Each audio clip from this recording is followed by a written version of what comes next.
अस्सलामुअलैकुम। अगर आप भी दीन इस्लाम की बातों को फैलाना चाहते हैं तो इस चैनल को ज़रूर सब्सक्राइब करना ना भूलें।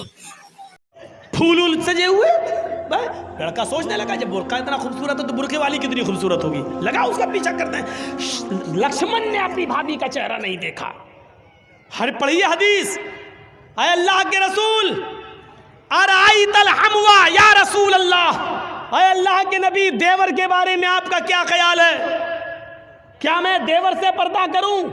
एक ही घर में होते हैं, देवर और जेठ का आना जाना रहता है, हमारे अपने रिश्तेदारों का आना जाना रहता है। आए अल्लाह के नबी क्या मैं देवर से भी पर्दा करूं? अल्लाह के नबी का जवाब ये था, हाँ दूसरों से पर्दे में कुछ कमी हो जाए तो चलेगा, दूसरों से पर्दे में कोई कमी हो जाए तो चलेगी, लेकिन देवर से पर्दे में कमी नहीं होनी चाहिए। अलहमुल मौत, देवर तो भाभी के लिए मौत है, देवर तो भाभी के लिए मौत है। जिस देवर से सबसे ज़्यादा पर्दा है, आज हमारी औरतें, हमारी माँ बहनें देवर से ही सबसे ज़्यादा खुली होती हैं। जो मजाक शौहर से भी नहीं करती वो देवर से कर लेती हैं। और एक हम हैं, भाभी को घर पहुंचा दो, अपने छोटे भाई को कह रहे हैं भाभी को घर पहुंचा दो। और ऐसे ही ससुराल में हमारा हाल है। ससुर कह रहा है बेटा अपनी साली को ज़रा स्कूल छोड़े आओ। मामले दोनों तरफ से गड़बड़ हैं। हमने अपने भाई पर इतना भरोसा कर लिया। सऊदी अरब का वाकया सुने हो ना, जद्दा वाला। एक औरत बेचारी दर्द से कराह रही थी, दर्द से, और जद्दा के टैक्सी ड्राइवर बेचारा, उसको कोई कस्टमर नहीं मिला तो वो रुमाल मुंह पे डाल के लेटा हुआ था। जल्दी से औरत आई उसके पास, देखिए मुझे दर्द से हो रहा है, बच्चे की पैदाइश की तकलीफ, ज़रा कोई करीब के हॉस्पिटल में लेके चलो, मुझे जल्दी से इलाज के लिए जाना है। ड्राइवर ने देखा, टैक्सी ड्राइवर ने, उसने कहा भाई औरत परेशान है, पेट बड़ा, उसने जल्दी से टैक्सी खोली, आओ बहन बैठो, उसने जल्दी से बिठाया और चल दिया। जद्दा के हॉस्पिटल में लेके पहुँचा और उसमें एंट्री होती है, तुम लेके आए हो? हाँ, लिख दिया। अब ये बैठा है कि जल्दी से वो चेकअप करा के आए तब हमें पैसा दे। जितना हुआ मेरे रियाल, उधर पता चला साहब उसको एडमिट कर लिया गया है, अभी वो 2-3 दिन रहेगी, आप उसके साथ आए हैं? इसने कहा जी। कहा ठीक है, उसको एडमिट कर लिया गया है। और उसने सोचा कि चलो अब हम चलें, 1-2 दिन के बाद आऊँगा, देख लूँगा अगर बच्चा अच्छा पैदा, अभी इतनी जल्दी छुट्टी थोड़ी हो जाएगी, डिलीवरी का मामला है, जब गुजरूँगा तब ले लूँगा पैसा। ऐसा वो चला गया। ये घर में जैसे ही लेटा, इशा के बाद सोया, फजर की नमाज जमात के साथ पढ़ने जाता था और फजर के बाद टैक्सी चलाता था। फजर की नमाज पढ़ के जैसे ही घर आया, इसकी बीवी ब्रेड और आमलेट बना के लाई, टेलीफोन की घंटी बजने लगी इसके घर पर, क्योंकि जब रजिस्टर पे जब इसने औरत को छोड़ा तो अपने घर का मोबाइल फ़ोन और नंबर सब लिख दिया था। फ़ोन फलां बोल रहे हो जी? भोपाल के रहने वाले थे ये लोग, टैक्सी चलाते थे 20 साल से सऊदी अरब में, जद्दा में। अच्छा तुम यहाँ अपने घर पे आराम कर रहे हो? का क्या हुआ? अरे कल तुम अपनी बीवी को हॉस्पिटल में छोड़ के गए हो ना, बच्चा हुआ है लड़का, आओ और अपनी बीवी को लेके जाओ यहाँ से। कहता है डॉक्टर दिमाग तुम्हारा ठीक है? बीवी? अच्छा हुआ ये फ़ोन मैंने उठाया, कहीं मेरी बीवी ने उठाया हुआ होता तो क़यामत आज ही आ गई होती। कहाँ आ रहे हो या मैं पुलिस भेजूँ तुम्हारे घर? जिस औरत को यहाँ एडमिट कराने आए हो उसने कहा वही मेरा शौहर था जो यहाँ छोड़ के गया है। मैं आ रहा हूँ, तेरा सत्यानाश जाए चुड़ैल डाइन। उसने टैक्सी चलाई और धर से चलाता हुआ चला गया। कहने लगा क्या बदतमीजी है? उसने कहा तुम मुझे छोड़ के चले गए, तुम्हें शर्म नहीं आई? मैं कितनी परेशान रोना शुरू कर दिया। औरत के आंसुओं में भी बड़ी ताकत होती है।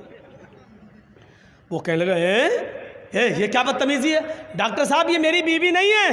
डॉक्टर साहब नोक झोंक तो सब घरों में हो जाती है, थोड़ी सी लड़ाई हो गई, हमें यहाँ छोड़ के चला गया। नहीं मैं ये बेटा अरे मेरा नहीं है, चलो अपने घर के झगड़े अपने घर में ख़त्म करो, चलो। उसने कहा ऐसा है चेकअप कर लो। चेकअप कहा डीएनए टेस्ट करे। ये लड़का आदमी तैयार, कहने लगा ठीक है मैं डीएनए टेस्ट करूंगा। मामला इतना बढ़ गया कि डीएनए टेस्ट की नौबत आ गई। जब इसका ब्लड निकाला जाने लगा और लड़के का ब्लड, तब औरत क्या कहती है, डॉक्टर साहब डीएनए टेस्ट कर लीजिए, लेकिन मशीन कभी कभी गलत रिपोर्ट भी दे देती है। अभी आदमी चिल्लाते हुए कहता चुप, गलत रिपोर्ट दे देती है। अभी पता चलता है 2 घंटे के बाद, 3 घंटे बाद जब रिपोर्ट आएगी, या 2 दिन 3 दिन के बाद, तब पता चलेगा। डॉक्टर साहब इसको यही रखिए, 2 दिन के बाद रिपोर्ट आएगी, मैं यहाँ हूँ। 2 दिन के बाद गया, डॉक्टर साहब क्या आया? डॉक्टर साहब ने कहा बिल्कुल गलत, ये तुम्हारा बेटा है ही नहीं, जाओ। वो औरत पैर पर गिर गई। डॉक्टर साहब मैंने कहा था ना कि मशीन की रिपोर्ट कभी कभी गलत आ सकती है। आई, अल्लाह की कसम यही मेरा पति है, यही मेरा हस्बैंड है, यही मेरा आदमी है। डॉक्टर कहता है औरत नकले मत दिखा, चल ये तो इसका बेटा है ही नहीं, साफ साफ रिपोर्ट में आ गया ये बेटा किसी और का है, इसका नहीं है। वो कहने खूब रोई। डॉक्टर कहता मेरी बहन मैं तुम्हें कैसे बताऊं, इस आदमी की रिपोर्ट इतनी डेंजर है, इस आदमी की रिपोर्ट में तो ये आया है कि ये ज़िंदगी में कभी बाप बन ही नहीं सकता। तुम कह रही हो कि इसका बेटा ये तो बाप बनने के लायक नहीं है। अब इस आदमी का दिमाग खराब। क्या कह रहे हो डॉक्टर?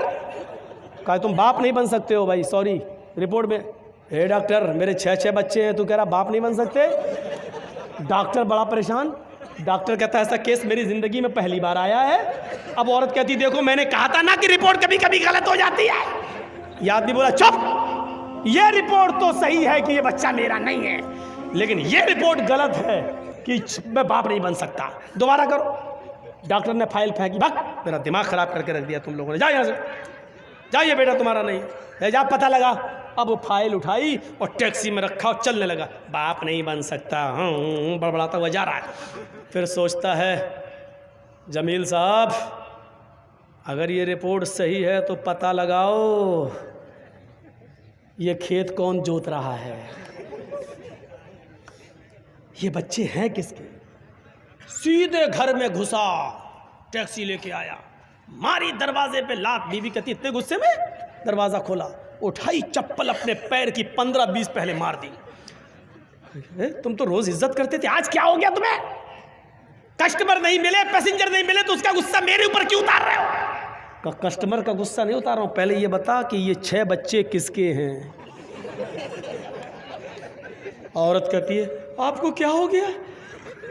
पूरी जिंदगी अमानतदारी के साथ में चली आपके साथ और आपने कभी हाथ नहीं उठाया, और आज कहती बच्चे किसके? फिर बता रही कि नहीं बता रही? तेरा झूठ छुप नहीं सकता, पता चल चुका है मुझे। ये मेरी रिपोर्ट कहती है कि मैं बाप नहीं बन सकता, ये बता कि बच्चे किसके। तो मारो नहीं, मैं बता रही हूँ। कहा क्या? कहा गुस्सा ठंडा करो पहले। कहा वो तो हो ही जाएगा, पहले बता। कहा कि आप का भाई भी रहता है ना यहाँ, आप रात में टैक्सी चलाते हैं, दिन में वो रात में चलाता है। मतलब आप जब दिन में टैक्सी चलाते हैं तो वो रात में टैक्सी चलाकर घर में आ जाता है, फिर वो दिन भर घर में रहता है। और जब आप रात में घर पे आते हैं सोने के लिए तो वो रात में टैक्सी चलाने के लिए चला जाता है। आपकी ड्यूटी दिन की है, उसकी रात की है। मेरे शौहर गुस्सा मत होइए, ये बच्चे उसी के हैं, क्योंकि मुझे उम्मीद थी कि तुम बाप नहीं बन पाओगे। कहा कि अभी यहाँ तेरा क्या, यहाँ तो सीधे गर्दन कटेगी तेरी, कत्ल। उसने उसी वक्त टिकट बनवाए और वापस भोपाल में आया और अपनी बीवी को तलाक दिया। और इद्दत गुजारने के बाद कहा छोटे भाई से, जब छोटे भाई ने ही मेरे पेट में छुरी भोंक दी और जब बच्चे ही तुम्हारे हैं तो बेहतर यह है कि तुम ही इस औरत को अपने निकाह में रखो, मैंने इसको तलाक दे दी है। बड़े भाई की बीवी को कौन संभाल रहा था? छोटा भाई, देवर। अब ईमानदारी के साथ बताओ ये हदीस कैसी लग रही है? अरअयतल हम्व या रसूलल्लाह, अल्लाह के रसूल क्या देवर से भी पर्दा करूं? अल्लाह के नबी ने कहा हम्वुल मौत, देवर तो मौत है भाभी के लिए। औरों से थोड़ी बहुत पर्दे में कमी हो जाए तो चलेगी, लेकिन देवर तो हर वक्त वहीं रहता, आना जाना। देवर भाभी के लिए मौत है। बंगाल वालों सुन लो, ये चंद मदरसे जो चल रहे हैं आज इनकी बरकत है कि औरतें कुछ बंगाल की सरजमीन पर नकाब और बुर्का और के पर्दे के साथ दिखाई देती हैं, वरना मैं 20 साल पहले जब आया था तो बुर्का नाम की चीज़ दूर दूर तक नज़र नहीं आती थी। 20 साल पहले जब आता था, एक साथ मर्द और औरतें तालाब में नहाते थे। गुस्लखाने ऐसे बने हुए नहीं थे, मौलाना जर्जिस को भी तालाब में नहाना पड़ता था। वो दिन हमने भी देखे हैं बंगाल की सरजमीन पर और कलियाचक के इलाके में। कमाली साहब गुस्लखाना बाथरूम नहीं बना है, चले कहाँ नहाए? हम लोग तो तालाब में नहाते हैं, हम लोग भी नहा रहे हैं। हमारे लिए इतना होता था कि उस कोने पे तुम नहा लो, इस कोने पे औरतें नहा रही। ये चंद बरसों की बरकतें हैं आज जो थोड़ा बहुत पर्दा दिखाई दे रहा है, लेकिन मजीद अभी पर्दे की ज़रूरत है, मजीद पर्दे की ज़रूरत है। हज़रत फ़ातिमा जैसा पर्दा के इंतकाल के वक्त अपने शौहर से कह रही हैं, अली जब मेरा इंतकाल हो जाए तो मुझे दिन के उजाले में नहीं, रात की तारीकी में और रात के अंधेरे में दफन करने के लिए ले जाना। पूछा, फातिमा ऐसा क्यों कह रही हो? कहा, अली मैं नहीं चाहती हूँ कि जब मेरा जनाजा निकले तो दिन के उजाले में निकले और मेरे कफन पर गैर मर्द की नजर पड़े। मैं चाहती हूँ कि मेरा जनाजा रात के अंधेरे में निकले और मेरे मुर्दा जिस्म पर पड़े हुए कफन पर भी किसी गैर मर्द की नजर न पड़े। ये पर्दा जो हिंदू धर्म के अंदर है वो इस्लाम के अंदर भी है। मेरे प्यारे साथियों, ये समानताएं हैं। और जहाँ तक मरने के बाद दोबारा जन्म, ये तो हिंदू धर्म में बहुत बाद में आया है। मरने के बाद इंसान ने अच्छे कर्म किए होंगे तो ऋषि मुनि बनेगा, इंसान बनेगा, और बुरे कर्म किए होंगे तो कुत्ता, बिल्ली, चूहा, बंदर, छछूंदर, यही सब बना दिया जाएगा। ये बहुत बाद में आया है, वरना ऋग्वेद का मंत्र तो ये है, मृत्यु जन्मम मृत्यु पश्चातम द्वितीय जन्मम भवति, ने तृतीय ने चतुर्थ ने पंच ने षष्ठ ने सप्त ने अष्ट ने नवम ने दशम का। मरने के बाद तुम्हारा दूसरा एक जन्म होगा, मरने के बाद तुम्हें दोबारा उठाया जाएगा। तुम्हारा तीसरा जन्म नहीं होगा, चौथा नहीं होगा, पांचवा नहीं, छठा नहीं, सातवां नहीं, आठवां नहीं, नवां नहीं, दसवां नहीं, यानी मरने के बाद तुम्हारा एक दूसरा ही जन्म होगा। मनुष्य बनकर तुम उठाए जाओगे, इंसान ही बनकर तुम उठोगे। मरने के बाद कुत्ता, बिल्ली, चूहा, बंदर नहीं बनना है। कहीं देखा है आपने? अकल क्या कहती है? गेहूं का दाना ज़मीन में डालो तो क्या पैदा होगा? कभी देखा गेहूं से चावल पैदा हुआ हो? गेहूं डालोगे गेहूं पैदा होगा। आम की गुठली ज़मीन में डालोगे तो आम ही लगेगा। तरबूज डालोगे, हैं, वाटर लेमन, तो आप क्या समझते हैं क्या पैदा होगा? तरबूज का बीज डालोगे तो तरबूज ही पैदा होगा। लेमू का बीज डालोगे तो लेमू पैदा होगा। ये अकल भी कहती है कि मरने के बाद इंसान को जब तुम ज़मीन में दफन करोगे तो उससे इंसान ही निकलेगा, न कि कुत्ता, बिल्ली, चूहा, बंदर। इसको अकल भी तस्लीम नहीं करती है। मेरे प्यारे साथियों, चाहो जलाओ चाहो दफनाओ, मरने के बाद एक दूसरा ही जन्म इंसान होगा। इसी को कुरान ने भी कहा है, अयहसबुल इंसानु अन युतरका सुदा अलम यकुन नुतफतम मिम्मन युमना थुम्मा काना अलकतन फखलक फसव्वा फजअल मिनहु ज़ौजैनि ज़कर वल उन्सा अलैसा ज़ालिका बिक़ादिरिन अला अन युहियल मौता। ऐ इंसान, क्या तू ये समझता है कि तुझे बगैर हिसाब व किताब के यूं ही छोड़ दिया जाएगा? नहीं नहीं। अलम यको, क्या तू शुरू में अलम यको मिन नुतफतिम मिम्मन युमना, क्या तू शुरू में हकीर और जलील पानी की एक बूंद न था? क्या तू हकीर पानी का एक कतरा न था जो रहम मादर तक, औरत के रहम तक पहुंचाया गया? अल्लाह रब्बुल आलमीन ने उसी पानी के कतरे को बना सवा कर दुरुस्त किया, उसी से गोश्त का लोथड़ा बनाया, जमा हुआ खून बनाया, गोश्त का लोथड़ा बनाया, फिर उससे हड्डी बनाई, फिर हड्डियों में गोश्त पहनाया और फिर उससे एक जीता जागता इंसान बना दिया। उसी पानी के कतरे से मजबूत खोपड़ी बनाई, उसी पानी के कतरे से इतना नरम भेजा बनाया कि 2 उंगलियों के बीच में रख दो, मसल दो। उसी पानी के कतरे से अल्लाह ने इतना नरम नाजुक हार्ड दिल बनाया कि अगर उसकी धड़कनें बंद हो जाएं तो दुनिया का कोई डॉक्टर उसकी धड़कनें जारी नहीं कर सकता है। और उसी पानी के कतरे से अल्लाह ने तुम्हारे दिमाग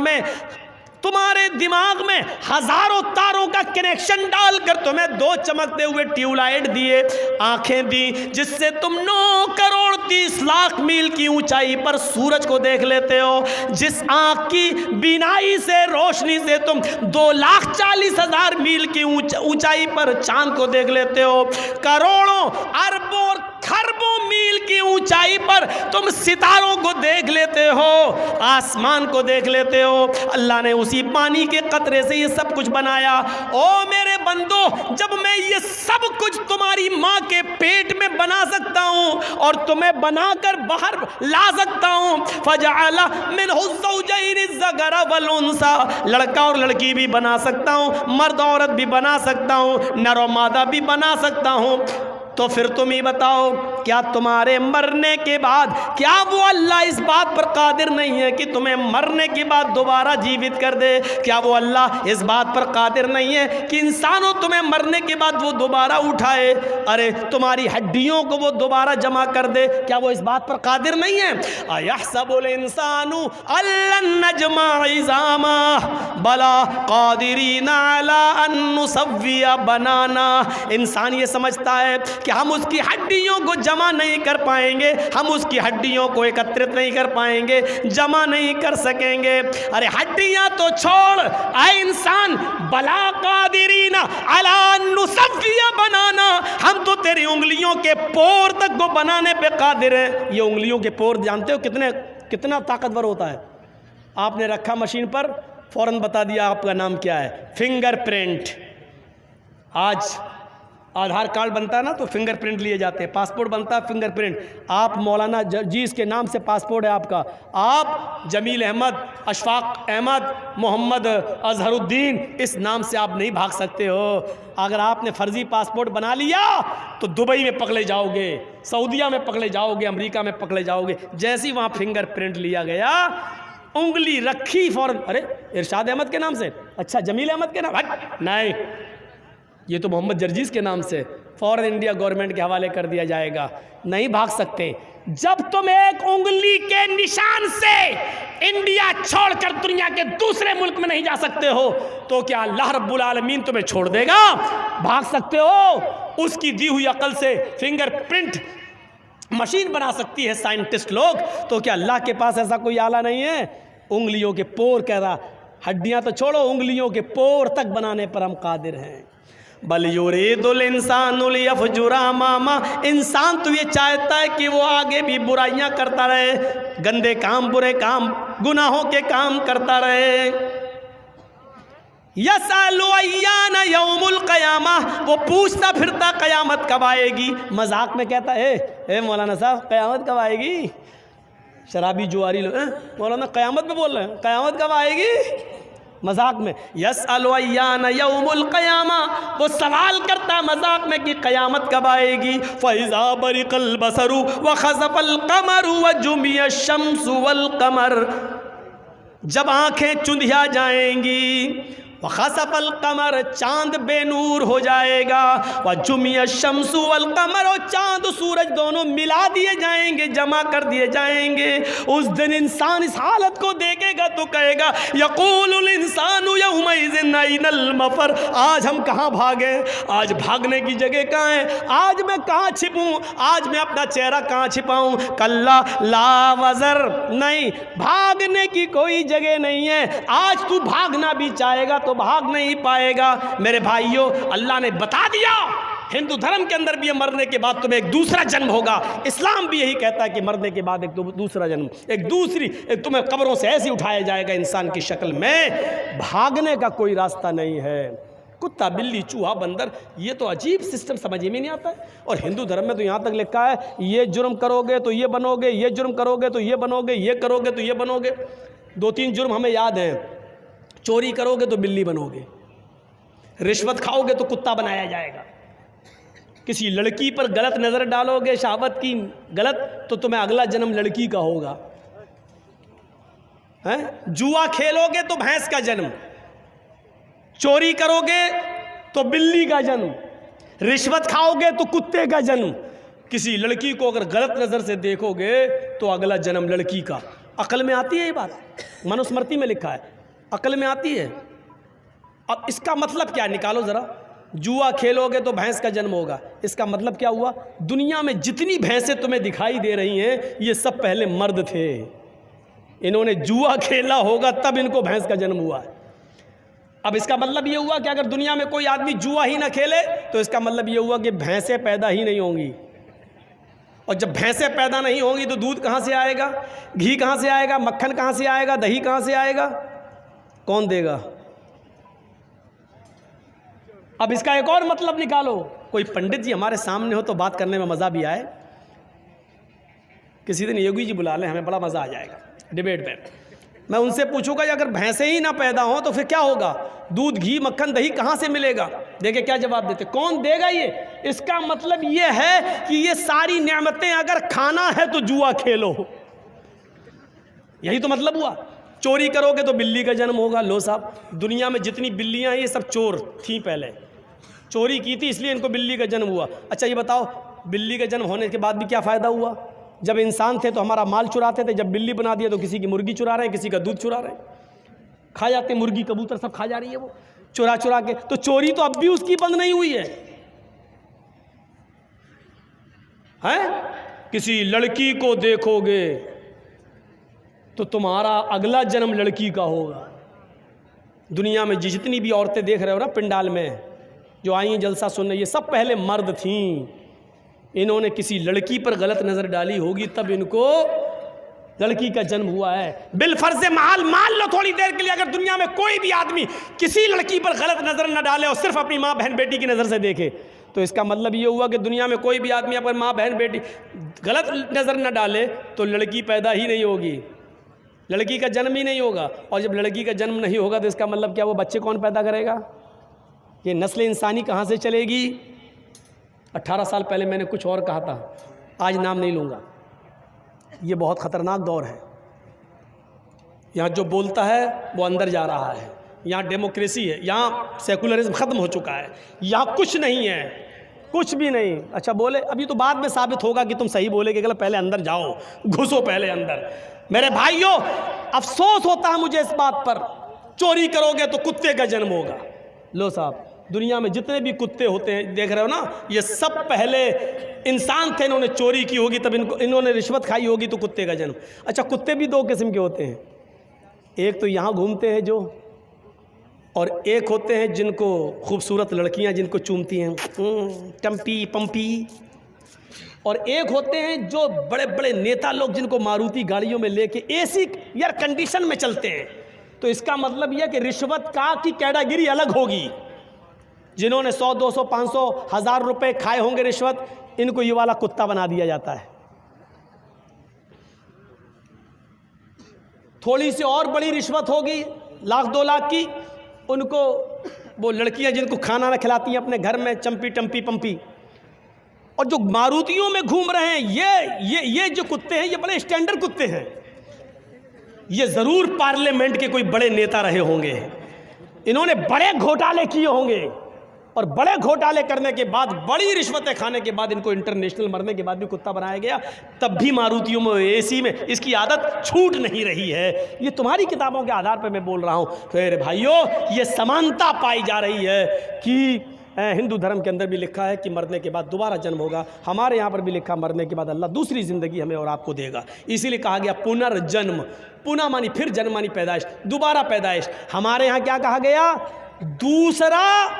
दूसरी ज़िंदगी हमें और आपको दी जाएगी। आवागमन नहीं है। मरने के बाद कुत्ता, कुत्ते के बाद बिल्ली, बिल्ली के बाद चूहा, 7 जन्म, 7 तरीके के जन्म होंगे। कहते नहीं 7 जन्मों में हम तुम्हारे साथ रहेंगे। ये हिंदू धर्म में 7 जन्म हो सकते हैं, इसलिए हिंदू धर्म में फेरे भी लगाए जाते हैं 7। औरत के जब गठबंधन होता है ना पीछे, तो 7 फेरे क्यों लगाए जाते हैं? एक मर्द इस बात का इकरार करता है कि मैं 7 जन्म में तेरा पति हूँ, और औरत इस बात का इकरार करती है कि मैं 7 जन्मों तक तुम्हारी पत्नी रहूँगी। ये होता है इकरार।